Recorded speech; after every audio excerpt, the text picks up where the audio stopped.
Welcome to Great Loop Radio, brought to you by America's Great Loop Cruisers Association. We're dedicated to sharing Great Loop information and inspiration with those actively cruising, planning for, or dreaming about a Great Loop adventure. I'm Kim Russo. I'm the director of AGLCA. Today, our guest is Karen Nettles, who's not really a guest at all. She is one of the members of the Homeport crew. And we're going to update you on all of the many happenings right now with AGLCA and the Loop. So, Karen, welcome back. Glad to be here. I know we have a lot going on. We appreciate you joining us. I just want to take a moment, like I always do, to recognize and thank our Admiral sponsors who support AGLCA at the highest level. They are Curtis Stokes and Associates, Passage Maker Trawler Fest, Skipper Bob Publications, and Waterway Guide Media. As always, we encourage our listeners and viewers to support these businesses that support the Great Loop. So to move on to the business at hand, lots going on with AGLCA this time of year. January just seems to be when there's an influx of things happening and deadlines for members to remember. So we've also got lots of events. It seems like a great time for Karen to come into this and help us go through all of the things happening.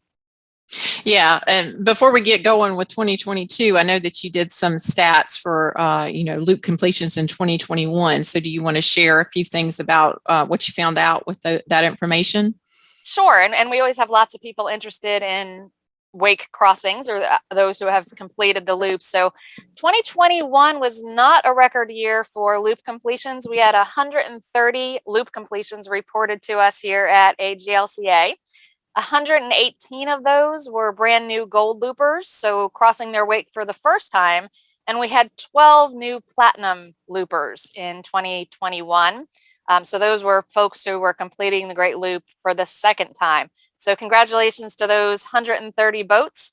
Passage Maker Magazine, who is one of our sponsors for the last few years, has been doing a Great Loop issue in March, and they will be doing that again this year. And it will include a listing of those boats. And in addition to the boat name this year, I think their plan is to also run the make and model where possible of the boats. So lots of information coming from Passage Maker in the March issue about those 2021 loop completions. A lot of people thought that was going to be a record year. And Karen, I know you were hearing that at the Homeport crew too. What happened is that the second half of the year saw most of those completions. The first half of the year in 2021, we didn't have a whole lot of loop completions. Lots of people were out cruising again, but in 2020, in the kind of the height of the initial COVID shutdown, we didn't have a whole lot of people starting the loop. So for the first half of 2020, not a lot of people started out, and therefore for the first half of 2021, we didn't have a lot of loop completions. So the total for the year wound up being 130. We've also calculated a little bit about the size of the boats, because that's always a question we get asked frequently. The average size boat that reported loop completion to us in 2021 was 40.5 feet. That is almost spot on with the average across our entire database, which has been pretty consistent for the past several years. So the average Great Loop boat remains about 40 feet. We also looked at the smallest boat that reported completion. The smallest one that had their length in our database was 24 feet. I will tell you, though, that one of the boats that finished was a personal watercraft. So our jet ski looper, that length was not in our database. I believe it was, from my knowledge of PWCs, it was one of the larger PWCs, but definitely not 24 feet. So if you want to count that in, that would have been the smallest one that reported completion to us in 2021. And the largest was 70 feet. So from that aspect, 2021 kind of held pretty true to what we see a lot. We kind of have some outliers in the small boats. We've had somebody in the past do it in a dinghy or paddling in a kayak. So if you remove that outlier, the smallest boat is generally in the lower 20s. Largest is 70 feet. We've had a few larger than that in the past, but nothing all that unusual from that perspective in 2021. We did have a member ask us to kind of break that down a little bit further, kind of into quartiles, if that is the right word. But basically, it kind of, there's not a whole lot of outliers, so to speak. 26, if I tried to look at 25 percentages roughly, 26% of the boats were over 45 feet. 27% were between 40 and 45 feet. 24% were between 35 and 39 feet. So I know those numbers, if you're just listening to the audio, that's a little bit hard to kind of, digest.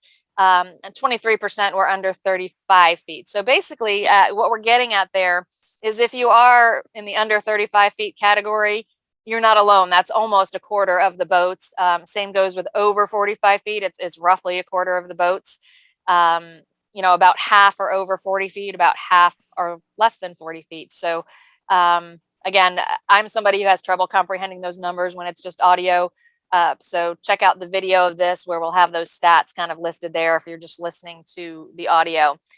The other thing we took a look at is, and this is the first time we've ever done this, is we looked at some of the popular boat makes for the loop for 2021 completions. So should I go ahead and list the top 10, so to speak, Karen? Sure. I'm sure the members and those listening are interested to know that, especially those that are looking for boats still. Yeah, and that's where we thought that this might be helpful.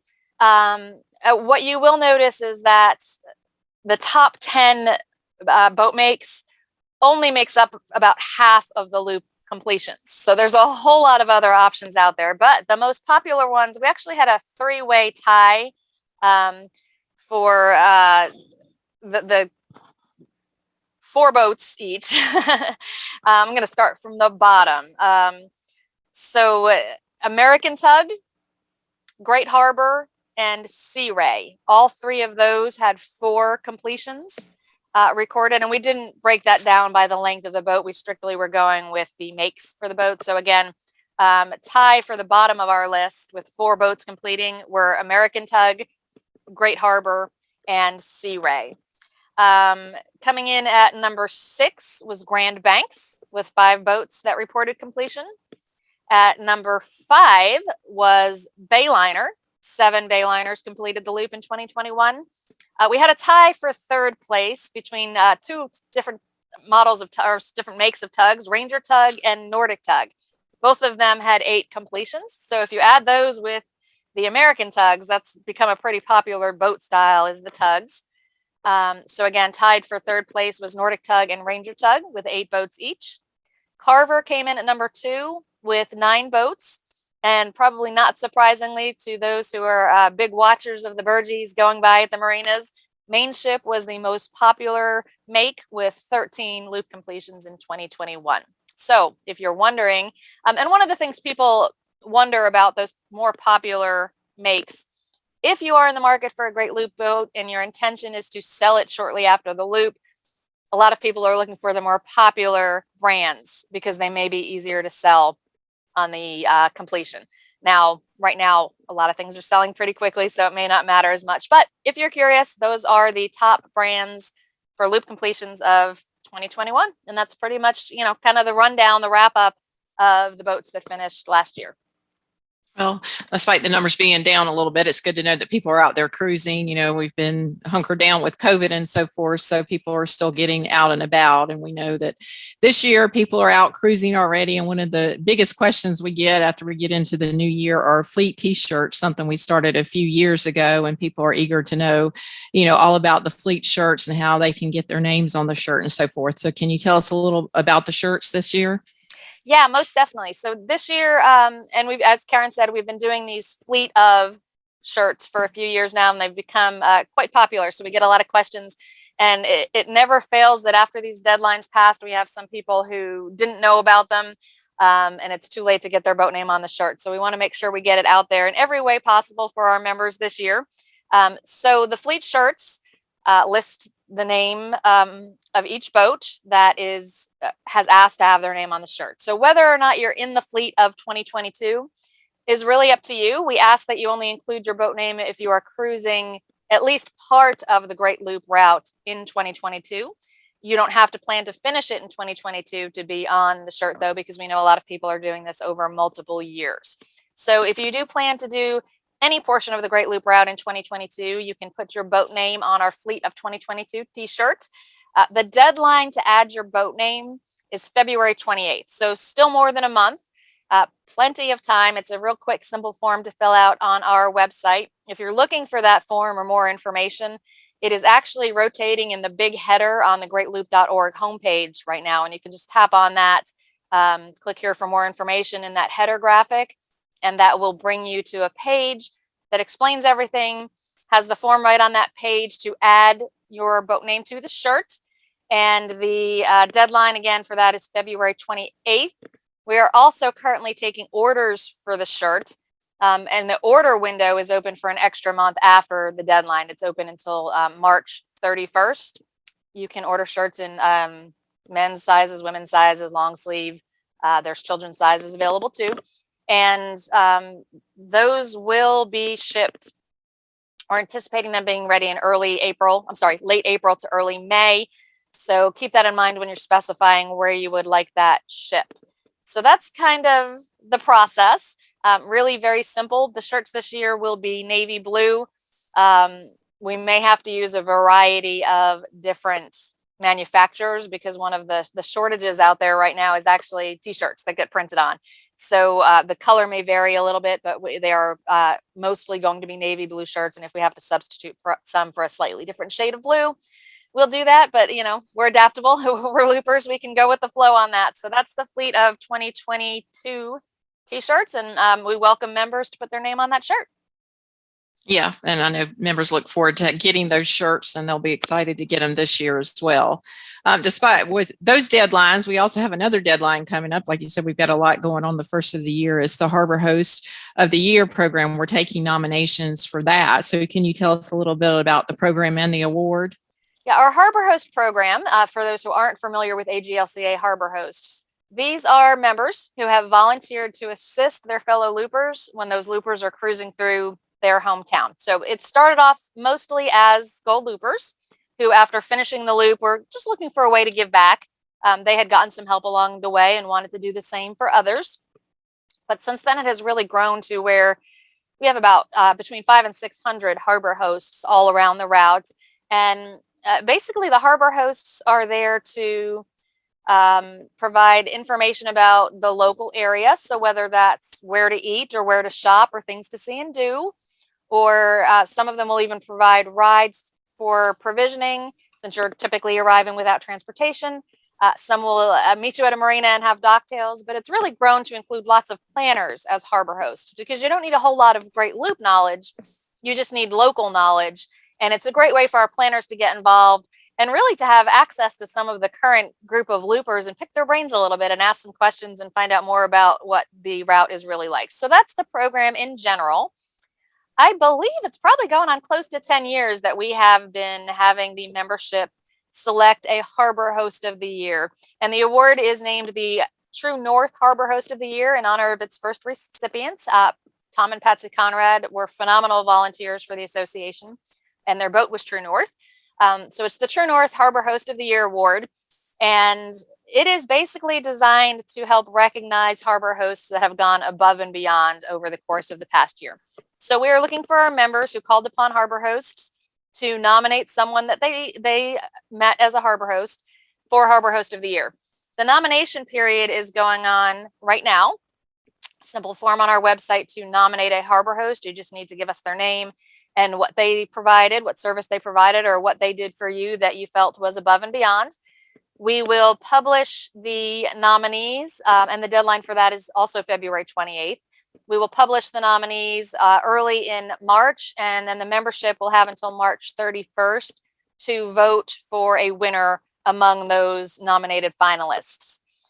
From there, we will calculate those votes, and the winner will be, we will announce the winner so that that person has time to plan to attend the spring rendezvous, complimentary to receive that Harbor Host of the Year True North Award. So that's kind of the deadlines there, and they line up pretty well with the fleet shirt deadline. So keep it in mind on these things. The end of the month, just to try to make it easier to remember, is often where we set those. So February 28th is the end of the nomination period for Harbor Host of the Year. And then we'll put out the finalist list, and March 31st will be the deadline to vote among those finalists. So please participate in this. We get emails and forum posts all the time from people who are just, singing the praises of harbor hosts. And then it comes nomination time. And we just want to remind everybody to make sure that they take this opportunity to officially recognize those people. Right. And I'm sure, like I said, people give it some thought, then they can come up with quite a few harbor hosts that they've come in contact with over the past year that have been very helpful to them. So we look forward to honoring who that person may be once the members vote on that. So did you want to take a break now and mention our sponsors, or you want to keep moving before we dive into the rest of 2022 and other activities and stuff coming up? Let's go ahead and take a break. I think that's a great idea because there is so much. Let's give everybody a little chance to take a breather, and we'll play a message from a sponsor. When we come back, we'll kind of finish up with more of the happenings here at AGLCA. We'll be back in a moment. Curtis Stokes and Associates is a yacht brokerage company that specializes in Great Loop capable boats. Curtis Stokes is a supporter of AGLCA at the Admiral level. If you're looking to buy or sell a Great Loop veteran from a trusted and knowledgeable broker, visit the company on the web at curtisstokes.net. Email curtisstokes@curtisstokes.net or call 954-684-0218. We're back on Great Loop Radio. Today, the Homeport crew is discussing the many happenings with AGLCA. Come the first of the year, there tends to be a lot going on that we want to make sure our members know about. So we are using this opportunity to fill you in on everything happening. What's next on the list, Karen?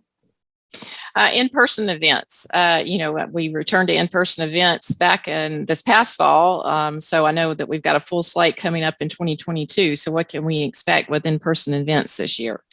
Yeah, it's expected to be a pretty full calendar. And after going for close to 2 years without anything at all happening face-to-face, we are glad to be back to those events. Many of you probably know that the Winter Rendezvous is happening this weekend, starting this weekend on Sunday, January 23rd to 25th in Fort Myers, Florida. That, of course, is sold out, but we're looking forward to a great event. And again, with having gone for so long without anything happening face-to-face, these events tend to be selling out more quickly than we're used to. So this is our first full Winter Rendezvous in Fort Myers, and it is a sellout with a long waiting list. So if you missed out on that, we do have more rendezvous coming up, of course. We'll be having our spring and fall rendezvous as we always do in 2022. The spring rendezvous is actually happening May 2nd through 5th. And we do have the date and time registration is opening. So if you're planning on attending that, again, that one is not typically a sellout, but everything seems to be different post the COVID shutdown, and things are selling out much more quickly. So we encourage you not to wait if it's important to you to want to attend that event. Again, the event is in May 2nd through 5th in Norfolk, Virginia. Registration for that will open on Monday, February 7th at noon Eastern time. So definitely note that date and time if you plan to attend the spring rendezvous. All of the details will be on the website. They're not there quite yet, but they'll be there in advance of that. We need to get through the winter rendezvous and take a little bit of a breath and get all of the details that you'll need to register for this spring rendezvous up onto the website. So just a couple weeks from now, though, you'll be able to register for the spring. And again, registration opens Monday, February 7th at noon Eastern time. In addition to those rendezvous, we, of course, will be having our fall rendezvous in October, but we also are working on some of our Great Loop Cruising, a guide to the Looper lifestyle sessions. There is one that has registration open now. There are still spaces available. It is happening March 25th and 26th in the Bay Area of Houston, Texas. So these can be found under the events menu on the greatloop.org website. Registration, as I said, is open for the Looper Lifestyle Seminar in Houston. I guess I should mention a little bit about what those different seminars are. Rendezvous are typically 3 to 4 day events. They're I describe them as complete immersion in the Great Loop. There are 2 seminar tracks running at the same time. One is a route briefing, and it gives very great detail on navigating the Great Loop route. So here in Fort Myers, we'll be taking you from Fort Myers to Norfolk, Virginia, which is the site of the next rendezvous, in several hours of seminars that point out things to see and do, places to tie up or anchor, navigation tips, things like that are what happen in the route briefing. And then we also have our Looping 101 track, which is a little bit more planning type information. So things like weather and anchoring, and marine electronics are the types of things covered in the Looping 101 track. So that's happening all the time.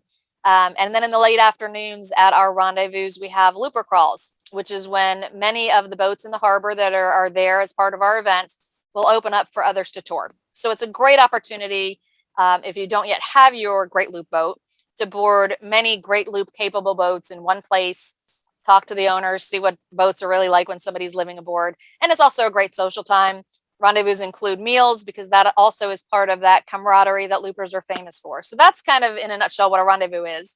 And then we also have, as I mentioned, Great Loop Cruising, a guide to the looper lifestyle. Those are typically day-and-a-half events. The first half day covers details about how to find and buy. And usually we also cover how to finance or whether to finance your Great Loop boat.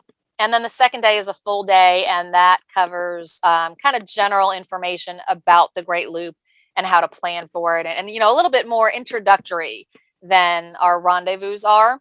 They're kind of geared towards people who are new to the idea of the Great Loop, perhaps even still trying to decide if it is something that they even want to do.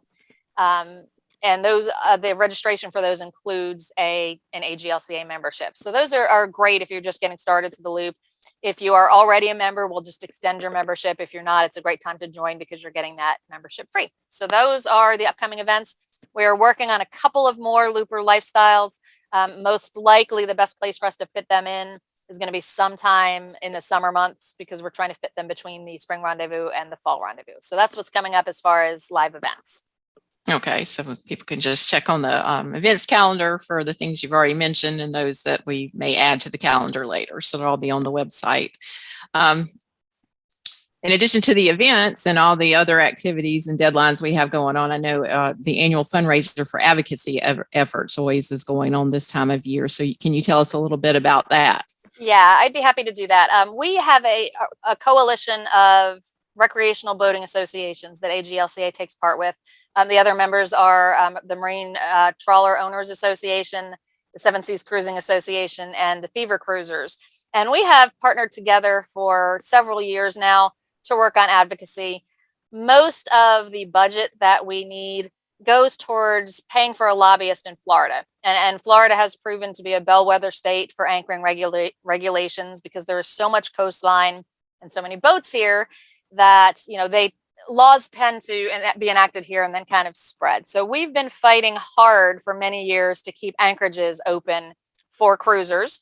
We made a lot of progress last year, but that effort is expected to need to continue this year.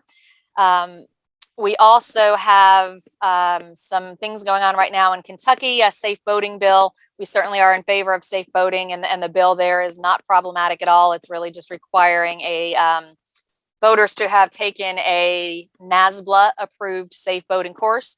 That's already needed for the Great Loop. There are a few states along the way that require a NASBLA approved course and the boating safety card that you get when you take that course. So if Kentucky does in fact pass that, it really doesn't change much for loopers, but we're continuing to monitor that legislation to make sure that nothing is added as an amendment that perhaps would be challenging for loopers. But right now, Kentucky's law would recognize those cards from other states. So just monitoring that to make sure everything stays looper friendly, so to speak.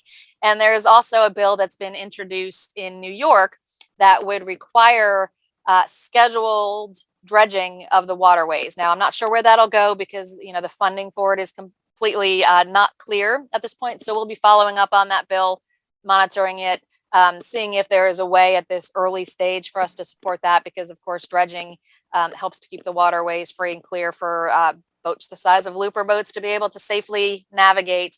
And then there are a few bills filed in Florida, as I mentioned, where we have a lobbyist working on our behalf. So all of that, we do not fund our advocacy efforts from membership dues. And that's because we know that not everybody really is in agreement on some of these issues. So we do it as a separate fundraising drive. AGLCA's goal, based on our share of what the lobbyist will cost and a little bit extra to cover some of the monitoring we're doing in other states. Our goal for this year is $20,000. We are at about $9,000. So in the first few weeks of the year, we're doing really well. But it's actually a very small percentage of our members who have contributed at this point. And it's not just members only that can contribute to the advocacy fund. We are doing this on behalf of our members, but the result is actually a benefit for all cruisers, whether they're AGLCA members or not. So we really encourage those of you listening. We are more than happy to accept small amounts. So if it's not in your budget to make a large contribution, small contributions are completely welcome. All of the details about pretty much everything we're talking about today are in the latest news section. If you go to the greatloop.org website, scroll down a little bit, there are some blocks that are meant to draw attention to some of the things happening. One of them is latest news. And if you don't see the topic you're looking for of what we just talked about on that main page, click on the view more, and they're all there. So you'll get to a page that gives you all of the details about the advocacy fundraising and a link to contribute. So we really encourage those of you, whether you're members or not, if you enjoy this podcast, a great way to show us appreciation for the podcast would be to contribute to the advocacy fund. We're really hoping to reach our goal within the next month or so. So anything you can do to help with that is much appreciated. I'm sure we'll have people that will contribute and will meet the goal. They always come through and are very generous to support the cause. So they always do. And yeah, every year we get a little nervous. Are we going to make it and be able to pay this person that we've contracted? And the boating community comes through. So we appreciate all of you for doing that. Yeah. And we had one more thing we wanted to touch on, another activity we have going on, and that's the quarterly photo contest. So can you tell us how that works? Yeah, this is also something that's become pretty popular over the last few years. We'll be doing our photo contest quarterly throughout 2022. We ask members to submit photos that they've taken during a specific segment of the Great Loop each quarter, typically kind of the part that loopers are in right now. The photos for the first quarter have already been submitted, but we will be putting those out on our website, the ones that were submitted, and we will open it for voting from this Friday, the 21st, through Friday, January 28th. So you've got a week to look at those winners. The ones that have been submitted for the first quarter, and then vote for the winners. The winners for this quarter will be announced on January 31st. The big benefit to all of us from people contributing photos and to the winners is that they will be used to make the 2023 Great Loop calendar. So each month on the calendar features one of the winners from the quarterly photo contest. So 3 winners each quarter. We repeat this process each quarter, so just keep an eye on the forum and the website for when it's time to submit photos again. It'll be happening again in April. But for the meantime, the photos are out there for those that have been submitted for the first quarter. Go out and vote. And if you're still looking for a 2022 Great Loop calendar, if you go to the shop menu on the greatloop.org website, you'll find a link there. I believe the link is to Burgee or logo items and gifts or something along that line. But you should be able to find that pretty easily on the website. There's a link there to our Zazzle store, and that is where you can order a calendar for 2022. Well, like I said, there is a lot going on this year, and we've run out of time. I think you've covered everything, and obviously people can listen to the podcast again to catch the dates and deadlines and so forth. Either obviously head to the website and get more information. Yeah, absolutely. One last thing to mention super quick that just happened in the last day. We've got orders opening for the Down East Loop Burgee. We have many members who do the Down East Loop, which if you're not familiar with that, is a circumnavigation of part of Canada and New England. So it kind of goes up through the St. Lawrence Seaway, around the coast of Maine, in through Long Island Sound to New York City, and then back up to the Seaway. So, and again, like the Great Loop, the Down East Loop, you can start just about anywhere. Has to be done in a summer because of the northern reaches of it. So it's typically a summer cruise. With Canada currently and hopefully remaining open to vaccinated U.S. tourists, we have many members planning a Down East Loop cruise this summer. There is a Down East Loop Burgee that AGLCA became the keeper of several years ago. So we do those as pre-orders. So we just opened the ordering window for that. It is under Burgees on the shop menu on the website. You can go there and order your Down East Loop Burgee if you plan to cruise that this summer. We're taking orders until the end of February, I believe. It says there right on the order page if I'm wrong about that date. If you are not a member, You can still purchase a Down East Loop Burgee, but you will have to call us to do that. So 877-GR8 for great. That's 877-GR8 Loop is the main phone number for AGLCA, and you can reach us that way. So Karen Nettles, thank you for joining me again to walk us through all of these many happenings. We appreciate you being here. You're quite welcome. We will be back next week with another episode of Great Loop Radio. Until then, safe cruising.